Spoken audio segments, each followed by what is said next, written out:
everyone, it's Keira and welcome back to my channel. So today I have given myself a task. Now a couple of months ago now I made my dream and perfect Formula 1 calendar. So I think I picked 20 circuits of which are just my absolute favourite, put them in a calendar and made just my perfect ideal calendar that I would love these drivers to drive around. However, today I'm giving myself a different task, and that is to create the worst calendar. Okay, now we know a good couple that we could put in there, but this is quite a mission to actually find ones that I think just aren't that great, and I've got some controversial ones in there. So, but I've got about 14 tracks here which are going to line up and create my worst ever Formula 1 calendar. Before I get into this video, if you do enjoy it, please be sure to give this video a like and subscribe to my channel down below. But I think we should just get on into it. So in the first video that I done, I actually put these in geographical order, I guess.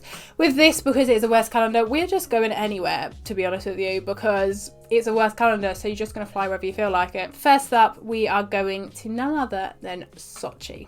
Yes, we know Sochi in Russia, that track. Do you know what?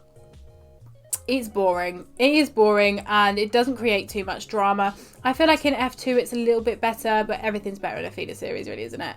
But Sochi for me just doesn't do it, and I think it doesn't do it for a lot of people. It's just very, very boring. The only thing that's fun from Sochi is knowing that the person that probably starts in P3 is going to end up first by the second corner, I think it is.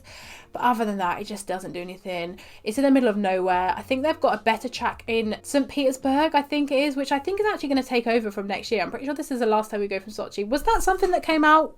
I feel like that's something that I've subconsciously retained. I think that's happening next year. Is it St. Petersburg? I think so. But that's good. That's positive for the real life calendar. But for my calendar, Sochi is the first place we're going to. Get it over and done with. It's awful. Next off, we are flying over to France and we're going to Circuit Paul Ricard. Now, actually, this year with the racing, it wasn't as bad as it normally was, which was quite surprising for a lot of us, I think. But it is still a bad track and I still do not trust it whatsoever. It has absolutely created nothing but a ball fest. It's just completely people in parade. There's just nothing going on there. I have nothing else to say about this track. I really don't like it. I think it looks quite cool, to be honest with you. I think it's different, but like there's just too much room for a driver to completely overtake somewhere else. We need a bit of grass, we need a bit of gravel, and these blue and red lines are just proving that they just don't do anything. So that's where we're going next, is Paul Ricard. Next, we are heading over to the circuit of Catalunya in Barcelona in Spain. We are keeping it quite central at the moment, and Spain. Do you know what? I've always said I really love Spain for pre-season testing. I feel like it's quite homely. I feel quite at home there. However, we then went to Bahrain and I also felt at home there, so I probably was lying. But I just find that Spain is just such a ball fest. As I said, it's great for testing. I could sit and watch testing for hours because it's chill. You're just watching cars go around. You listen to people like the commentary team. I love testing. But when it's an actual race that I'm trying to watch, it is genuinely so boring. I can't watch it. I think we all know Spain is so boring. I'm sure they've got plenty of other tracks in Spain. I don't know all of them, but I'm sure there's absolutely loads that they can actually go and race at. So they just need to go somewhere else. But for my worst calendar, we are going to go there and we are going to watch the 60 laps of hell. Next, we are going to the TANAKA International Circuit, which during 1994 and 1995 held the Pacific GP. Now, obviously, this was before my time, but I have heard that Michael Schumacher did get his second world championship there, which is quite crazy because apparently it was an absolute nightmare there. Apparently, the track was so narrow, there was just no room for you to race. Apparently, people were saying you couldn't even do the Renault Clio Cup there. Like, it was just awful. So I thought, you know what, I'm going to have to add it. I've not seen it before, but I've heard it's pretty bad, and anywhere I searched that was on the list, so it's on my worst calendar. Now straight after that we are flying over to Melbourne and we are going to Albert Park. I know that Albert Park is a good one for some people and also a bad one. I think it's quite split between Adelaide and Albert Park. However, I just don't like Albert Park at all. Obviously, we've not been for a couple of years now and it's actually been such a blessing. Like, I just find it such a ball fest. I think I remember it was 2019 because it was Lando's first year and he was in that Giovinazzi train. And I remember him after being like, Giovinazzi train. And I was like, yeah, that's literally what it was. Like, it's such a ball fest. And I feel like we wait for Formula 1 to come. And I'm speaking as a European here, and I know I sound very privileged, so I do apologise for anybody who is out of Europe, but I feel like we wait for this championship for like 4 months, and then the first race we kick off in is Australia, where we have to, obviously Europeans have to wake up earlier, and we just get a bore fest. And I think if we went somewhere, maybe Adelaide, and tried it out again, it may be better with these cars. You just don't know. But I can't see Albert Park changing. I know they've put a lot into like redesigning some of the corners, so hopefully that makes things better. Hopefully we can go back next year and try it out. But for me, I'm just not a fan of this track. It just doesn't give me good vibes, which is annoying because Australia gives me such good vibes. I've never been, but it looks great. But this track just doesn't do it for me. Now next we are actually heading over to Valencia. The track, I just don't think it's the best, to be honest with you. I just think it's not great. We had Formula E actually go there this year, was it? And that's the first time Formula E have actually been on a normal track that wasn't a street circuit, and it was a mess. It was quite literally a mess. The cars are just not designed to be there, and the track was just so unbelievably boring. It didn't even look like it was meant to be holding a Grand Prix. It looked like it was like a kart track. Like, I hated it. I just didn't get good vibes from it, and it just wasn't something that I really enjoyed. So it's a shame, because Valencia sounds like a lovely place. What a lovely name, but the track is just not it. Okay, so next is probably one that is quite split on this one, and it's probably going to shock some people, but we are heading over to Monaco for the Monaco Grand Prix.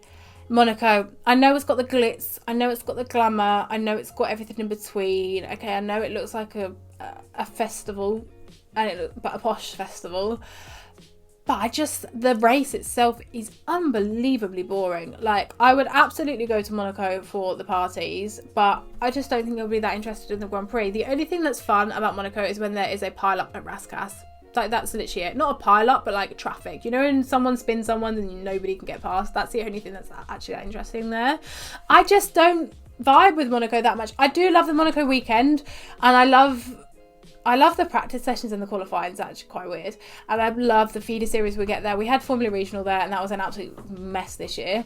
But in terms of the actual Grand Prix itself, if I'm taking my Formula 1 cars there, oh my God, it's actually a snooze fest. And can you remember when, like, Lewis was saying his tyres were going off a couple of years ago and Max was catching him behind him, and then Max just couldn't catch him because you can't overtake at Monaco? Like, I think I'd just rather do the whole weekend up to Sunday morning and then think, do you know what, let's go home now. It's just like, it's not really working. So that's what I'd say about Monaco. Really sorry, Monaco, but you're not my fave. Now next is one that I have actually forgotten in my brain until I sat down to think about the tracks I wanted on this calendar, and I thought, oh my God, there's one I'm definitely missing. The Shanghai International Circuit in China.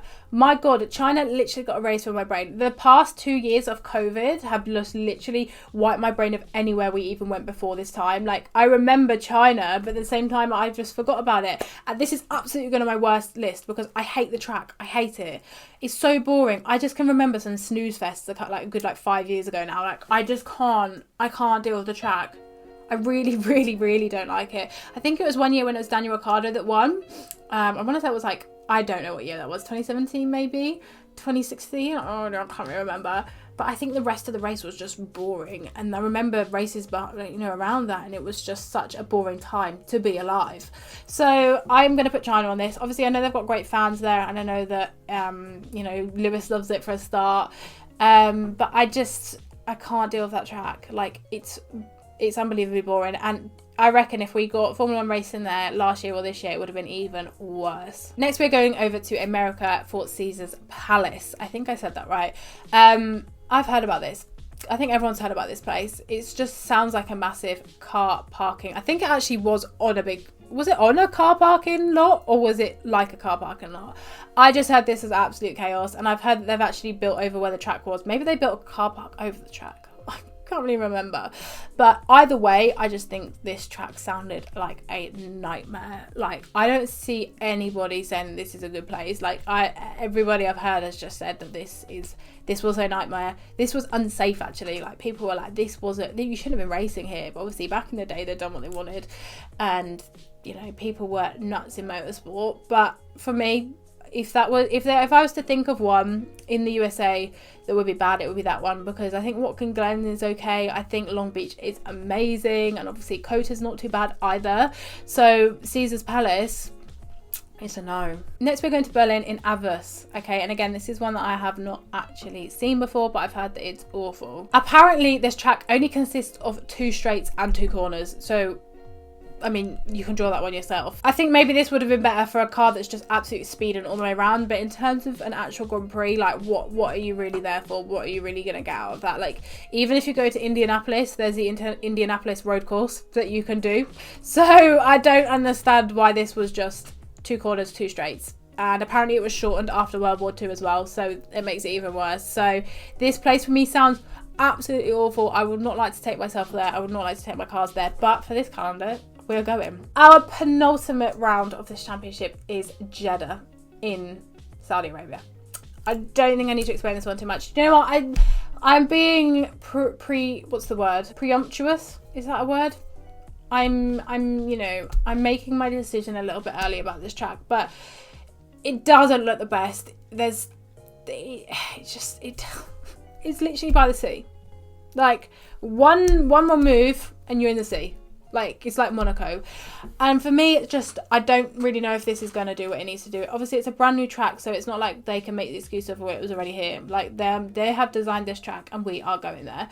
So I'm just unsure as to whether this racing is going to go well there. But I have no knowledge to back this up. Is it premature of me to put it on my calendar? Yes. Will I come back to this maybe in the year and realise maybe I was wrong, maybe I was right? It really depends on the circumstances of the race. Like, some races are really boring most years, but if you have some spice, then everyone thinks it's the track and it's amazing. So we'll have to wait and see what actually happens in the Grand Prix, but for now it is on my calendar. And to round out the championship, I'm going F1 style, and we are going to none other than Abu Dhabi. Do you know what? I love the vibe of it being the last race, to be honest with you. I really do like it. I feel like the night race is like drawing the day, drawing the season. But the racing, the track itself, like, I like the layout of the track. Like, I like the turns. I like going around the W Hotel, but it just doesn't produce any sort of interest in racing. And I think I know that they've changed that track layout as well for this year. They've changed a couple of the corners, so hopefully that helps us to overtake a little bit more. Maybe this track could be good, because I actually don't hate it as much as everybody else does. I feel like as these things change, hopefully it can make the racing a little bit better, and then we can see an actual fight at this track. But I don't know. It's got a lot of stick. It had to be on my calendar. If I didn't put it, everyone would ask me where it was, and I don't love it. I would love to go. I think the vibe looks really, really good. But if I'm sitting at home watching this Grand Prix, even if we get a title fight like 2016 to the end this year, I don't know if I really want to watch it around this track. But it's in my worst calendar, so we're gonna do it. So there we have it. That is it for today's video, and that is my final worst F1 calendar. I actually did less than 14 because I just wanted to condense it down a little bit. So I don't know. I mean, there were definitely other worse ones that I could pick, but I wanted to pick ones that I knew of and I could actually speak about. I don't just want to pick up loads from like the 1970s that I have no idea about and I'm just reading off a script. So they're probably the ones that I think would probably make a disgusting calendar. I would not go there. I don't think I would be a Formula 1 fan anymore if that was the calendar. But I hope we don't go that way, because some of the ones we're adding, Ross Brawn, Liberty Media, F1, whoever else is in charge of this, all the other ones we're adding I'm not liking. So we do need to make sure we steer clear of my calendar and more like a lovely fair F1 calendar. Please let me know in the comment section below what you thought about my worst calendar. Let me know if there are any other tracks you would have added onto this calendar as well. I'd be really interested to hear. Like this video, subscribe to my channel, and I will see you again soon for a brand new video. Bye.